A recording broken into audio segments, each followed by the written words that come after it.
জুলাই সনদের আইনি ভিত্তি এবং নভেম্বরে গণভোট সহ 5 দফা দাবিতে প্রধান উপদেষ্টার কাছে স্মারকলিপি দেবে জামাত সহ সমমনা 8 দল। রাজধানীর পল্টনে চলছে তাদের বিক্ষোভ সমাবেশ। সেখানে আছেন আমাদের সহকর্মী মোহাম্মদ সোহাগ বিশ্বাস। আমরা সরাসরি যুক্ত হচ্ছি তার সঙ্গে। আমরা জানি যে আসলে গত কিছুদিন থেকেই জামাত এবং সমমনা দলগুলো তারা 5 দফা দাবিতে আসলে আন্দোলন করে যাচ্ছে। বিভিন্ন ধরনের কর্মসূচিও তারা দিয়েছে এবং আজকে তাদের যে স্মারকলিপি দিতে যাওয়ার কথা সেটাও তাদের আসলে 5 দফা দাবি আদায়ের একটা প্রচেষ্টা। তো সেই বিষয়গুলো নিয়ে আসলে আরো বিস্তারিত জানতে আমরা সোহাগ বিশ্বাসের সঙ্গে যুক্ত হচ্ছি। সোহাগ। জামায়াত ইসলাম, ইসলামী আন্দোলন সহ 8টি সমমনা দল তারা এরই মধ্যে কিন্তু প্রধান উপদেষ্টা বরাবর স্মারকলিপি দেওয়ার জন্য যাত্রা শুরু করেছেন। এটি রাজধানীর যে পল্টন মোড় রয়েছে সেই পল্টন মোড় থেকে এই যে রাজনৈতিক দলগুলো রয়েছে তারা এই যে পদযাত্রা সেটি শুরু করেছে এবং তারা 5টি দাবি মূলত এই যে তাদের যে পদযাত্রা সেই পদযাত্রা থেকে তারা 5টি দাবি প্রধান উপদেষ্টার কাছে তুলবেন। তার মধ্যে অন্যতম যে দাবি এটি হচ্ছে জুলাই সনদের আইনি ভিত্তি, নভেম্বর মাসে গণভোট।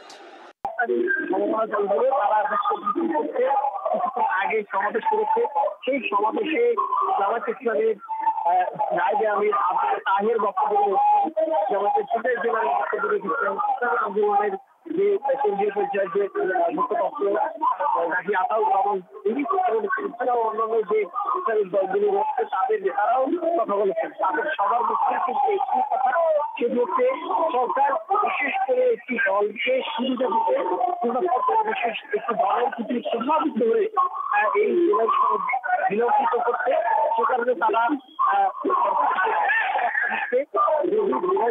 আইনের আনা হয় তাহলে আগামী ফেব্রুয়ারিতে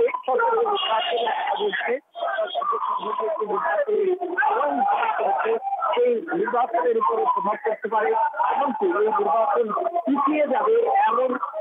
সোহাগ বিশ্বাস, আপনাকে ধন্যবাদ। আমরা আমাদের আরেকজন সহকর্মী ফেরদৌস রহমান, তিনিও আছেন সেই একই জায়গাতে, যারা কিনা শাপলা চত্বর থেকে পল্টনের দিকে আসলে জামায়াতের নেতাকর্মীরা যাচ্ছেন। ফেরদৌস রহমানের সঙ্গে আমরা যুক্ত হতে চাই। আমরা দেখতে চাই যে কি বলছেন তিনি, কি অবস্থা সেখানে। ফেরদৌস রহমান। একটি সংক্ষিপ্ত সমাবেশ হয়েছে পল্টনে।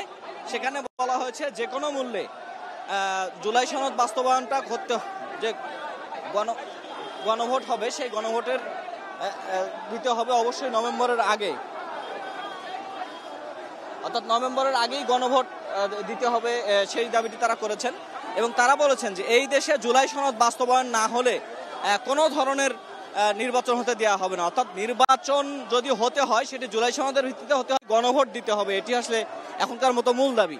এবং সেখান থেকে নতুন কর্মসূচি যেটি ঘোষণা করা হয়েছে সেটিতে তারা বলেছেন যে যদি এই দাবিটি তারা সরকার যদি এখানে এখনকার যে আন্দোলন তাতে যদি সরকারের টনক না নড়ে তাহলে সরকারের পক্ষ থেকে তারা বলেছেন যে তারা আগামী 11 তারিখ অর্থাৎ 11 নভেম্বর ঢাকা চলো কর্মসূচি তারা পালন করবেন এবং সেটির মাধ্যমে তারা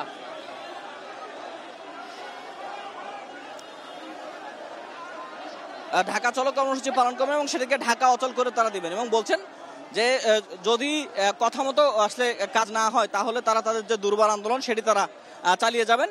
এবং এটি আসলে নেতৃবৃন্দ বলেছেন। এখানে জামাত ছাড়াও 8টি দলের নেতৃবৃন্দ আছেন, তারা ঠিক এই কথাটি তারা বারবার বলেছেন।